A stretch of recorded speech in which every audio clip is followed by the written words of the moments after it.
Good afternoon. I know it's been a minute since I've made a video, since I arrived in Tennessee about a week ago, but it's been kind of crazy.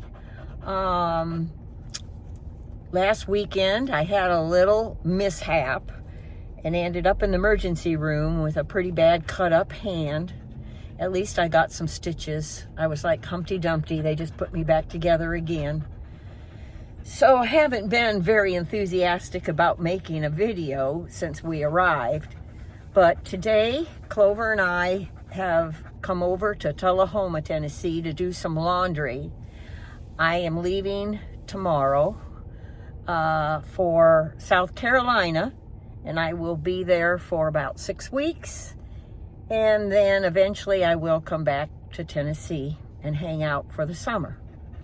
So, hope that everybody is doing well. Clover is here panting her little heart out. She wanted to come and help me do laundry today. She got a new bed out of the deal, so I'm trying to make her more comfortable because she does get very apprehensive in the truck, but she loves to go. She doesn't want to be left behind. So the price you pay. All right, well, we'll check in with you later on.